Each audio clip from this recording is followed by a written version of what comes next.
नमो नमः प्यारे बच्चों, संस्कृत पाठशाला में आप सभी का स्वागत है। आज संस्कृत पाठशाला में हम संधि के तीसरे भाग के बारे में पढ़ेंगे। तीसरा भाग यानी तीसरा भेद। पहले दो भाग हम कर चुके संधि की परिभाषा और भेदों को लेकर के। पहले भाग में हमने बात की थी स्वर संधि की, दूसरे भाग में हमारी बात हुई व्यंजन संधि की। आज तीसरा भाग है विसर्ग संधि। आइए शुरू कर लेते हैं। विसर्ग संधि क्या होती है, सबसे पहले ये जानते हैं। विसर्ग संधि, विसर्ग संधि यानी विसर्ग के पश्चात स्वर या व्यंजन वर्ण आने पर विसर्ग के स्थान पर होने वाले परिवर्तन को विसर्ग संधि कहते हैं। तो आपकी समझ में आ गया होगा, मैं फिर एक बार दोहराता हूं। स्वर संधि में क्या था, स्वर के बाद स्वर आए तो स्वर संधि यानी अच संधि होती है। व्यंजन यानी हल संधि में क्या था, व्यंजन के बाद व्यंजन या स्वर हो तो व्यंजन संधि होती है। और विसर्ग संधि में क्या होता है, विसर्ग के बाद यानी पूर्व पद के अंत में विसर्ग हो और उत्तर पद के शुरू में स्वर या व्यंजन कोई भी हो तो विसर्ग संधि होती है। अब विसर्ग संधि का पहला नियम देखते हैं। सत्वम विसर्जनीयस्य स, जो इस सूत्र के तहत, इस नियम के तहत होता है। कहता है यदि विसर्ग के बाद खर प्रत्याहार। अब प्यारे बच्चों, प्रत्याहार जो शब्द है वो बार बार आ रहा है, इसलिए प्रत्याहार के बारे में जानना पढ़ना बड़ा जरूरी है। खर प्रत्याहार के वर्ण यानी प्रत्येक वर्ग के पहले, दूसरे और श, श, स हो तो विसर्ग का स हो जाता है। लेकिन यदि विसर्ग के बाद श हो तो विसर्गों के स्थान पर, विसर्ग के स्थान पर विसर्ग, तो क्या होगा श।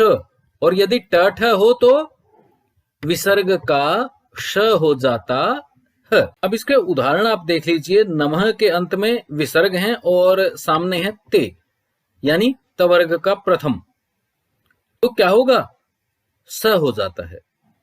हो गया, विसर्गों को क्या हो गया स, और बना नमः जमाते नमस्ते। इसी तरह से बालकः के अंत में विसर्ग है, सामने क्या है त, और ऐसी स्थिति में ऊपर वाले उदाहरण में नमस्ते में भी हमने देखा तो स हो जाएगा नमस्तरति। इसी तरह से इतः जमा ततः, विसर्गों को स इतस्ततः। अब यहां क्या हुआ, नि जमा चल, वर्ग बदल गया है। और क्या हो गया वर्ग बदलने के साथ ही, वर्ग बदलने के साथ ही स नहीं श हो गए, यानी तालव्य शकार हो गया। नि जमा चल, निश्चल। अगला उदाहरण देखिए, शिरह जमा छेद है। यहां भी विसर्गों के स्थान पर श हो गया क्योंकि सामने चवर्ग था, शिरस छेद है। और धनुष जमा टंकार है, यहां ट के स्थान पर क्या हुआ, ट और ठ की बात थी ना, तो क्या हो जाता है श हो जाता है, धनुष टंकारः। इसके बाद दूसरा नियम देखिए, शत्व। यदि विसर्ग से पूर्व ई उ हो तो बाद में क ख प फ में से कोई वर्ण हो तो विसर्ग के स्थान पर श हो जाता है। जैसे ये देखिए, नि, विसर्गे हैं पूर्व पद के अंत में और सामने क्या है क। अब जब ऐसी स्थिति हो, जैसा भी यह क्या था कि बाद में क ख प फ में से कोई हो तो विसर्ग के स्थान पर श, तो इसलिए श हो गया निष्कपटः। इसी तरह से फ है सामने, नि जमा फलह में, तो क्या हो गया निष्फलः। दु जमा कर्मः, यहां क सामने है इसीलिए क्या हुआ दुष्कर्मः। यदि नमः और पुरः के बाद क ख प फ आए तो विसर्गों को स हो जाता है। यह बात ध्यान देने वाली है। यदि नमः और पुरः के बाद क ख प फ आए तो फिर विसर्गों को श नहीं स हो जाता है।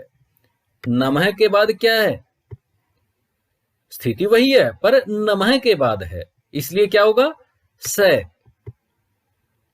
दंत सकार होगा, मूर्धन्य सकार नहीं होगा।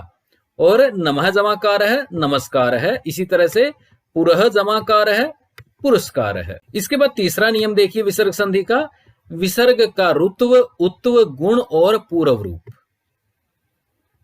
इसमें क्या होगा, यदि विसर्ग से पहले ह्रस्व अकार हो, अ हो, और उसके पश्चात भी ह्रस्व अ हो तो विसर्ग को रुत्व आदेश हो जाता है।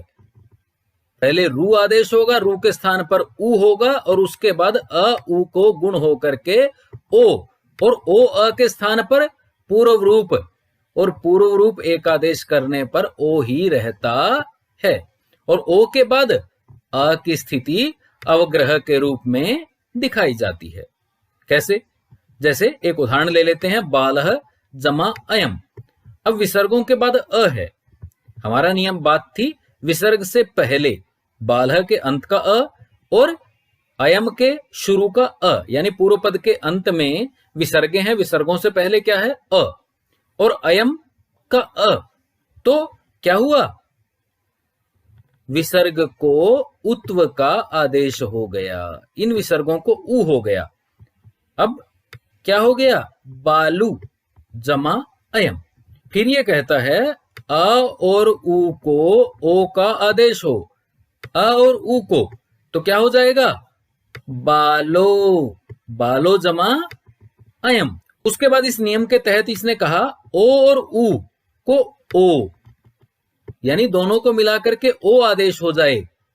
फिर क्या होगा? बालो जमा अयम। फिर इसने कहा कि जो अयम का अ है वो अवग्रह मात्र शेष रह जाए, तो क्या बनेगा? बालोयम। इसी तरह से और सारे उदाहरण इसने दिए हैं। स जमा अवदत सोवदत, इसी तरह से नृपह जमा अवदत नृपोवदत, प्रथमा जमा अध्यायः प्रथमोध्यायः। इसके बाद देखिए हसीच।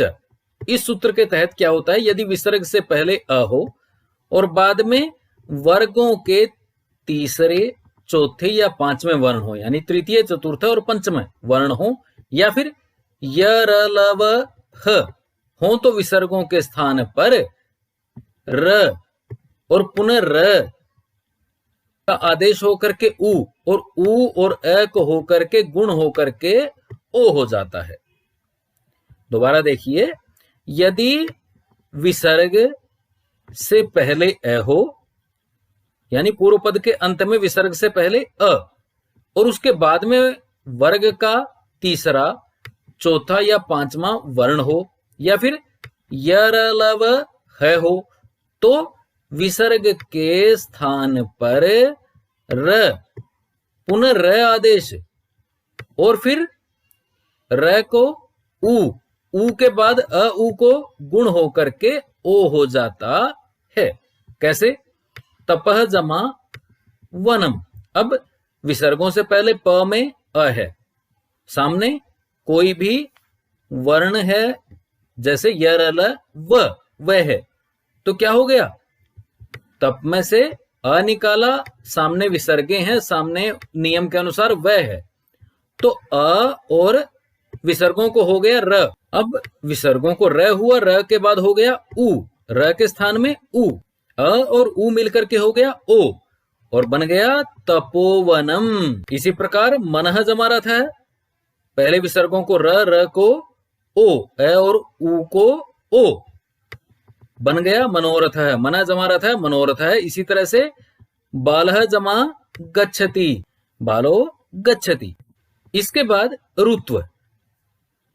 इसमें क्या होता है? यदि विसर्ग से पहले अ आ को छोड़ करके कोई अन्य स्वर हो और बाद में कोई स्वर या घोष व्यंजन हो, तो विसर्ग के स्थान पर र हो जाता है। दोबारा नियम देखिए, विसर्ग से पहले अ आ को छोड़ करके कोई भी अन्य स्वर हो, यानी अ और आ नहीं होने चाहिए उस स्थिति में, और विसर्ग के बाद कोई स्वर या घोष व्यंजन हो, तो विसर्ग को र हो जाता है। जैसे मुनि जमा अयम। अब यहां क्या है? विसर्गों से पहले ई है, ए और आ नहीं है, ई है, विसर्गे हैं और सामने अयम है, यानी कोई स्वर या घोष व्यंजन हो, स्वर है। इस स्थान पर, इस स्थिति में विसर्गों को र हो जाता है। क्या बनेगा? मुनि तो है ही, विसर्गों को र हो गया, अ उसमें मिल गया और बना मुनिरयम। अगला उदाहरण देखिए, उसमें हरिहि जमा आगच्छति, विसर्गों को र हुआ और आगच्छति मिल गया, हरिरागच्छति। इसी तरह से गुरु जमा जयति, गुरुर जयति। तो ये तो बात थी विसर्ग संधि की। और इस प्रकार प्यारे बच्चों 3 भागों में हमने संधि क्या होती है, संधि के कितने भेद हैं, इस बारे में बड़े विस्तार से पढ़ा। और फिर भी आपका अगर कोई प्रश्न रहता है तो आप प्रतिक्रिया के रूप में दे सकते हैं, उसके बारे में हम अवश्य चर्चा करेंगे। अपेक्षा है आपको समझ में आया होगा। धन्यवाद।